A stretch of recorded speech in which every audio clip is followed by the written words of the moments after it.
साहब कैसे हैं? वाह अल्हम्दुलिल्लाह अल्हम्दुलिल्लाह। माशाल्लाह, भाभी नजर नहीं आ रही।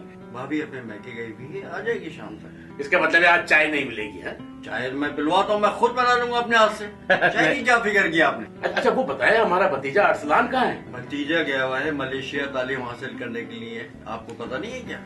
वेरी गुड, आपने बताया नहीं, छुपे रुस्तम निकले आप। नहीं पढ़ने के लिए गया हुआ है, वो आ जाएगा इंशाल्लाह तालीम पूरी हासिल करके। जी जी मेरी बात तो करवाए भतीजे से। सलाम, आगे बात करा, बहुत दिन हो गया उससे बात किए हुए।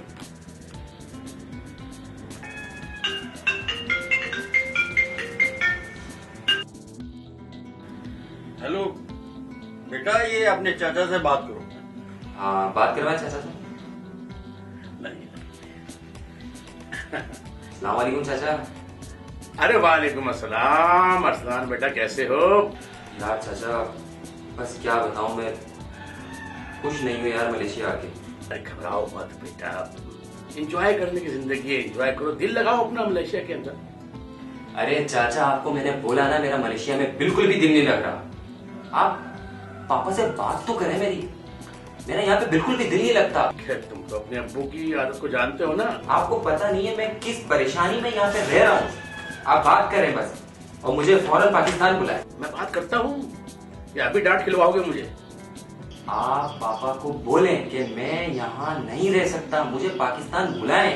नहीं इंशाल्लाह मैं बात करता हूँ। और सब कह रहे थे बेटा?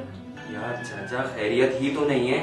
आप पापा से बात करें और मुझे फौरन पाकिस्तान बुलाएं, बस। मैं कुछ नहीं जानता, आप बात करें बस। अपना बहुत ख्याल रखना, कोशिश करो वहां दिल लगा के काम करो, ठीक है? मैं करता हूँ बात तुम्हारे अब्बू से। भाई माशाल्लाह, अल्लाह सलामत रखे। अच्छा भाईजान, मैं चलूं क्योंकि पहले तो फैक्ट्री जाना है, मैंने चेंज भी करना है, और फिर भाभी को आपकी ना वो मैके में छोड़ना, ये भी जरूरी है। इंशाल्लाह फिर मुलाकात, ठीक है भाई?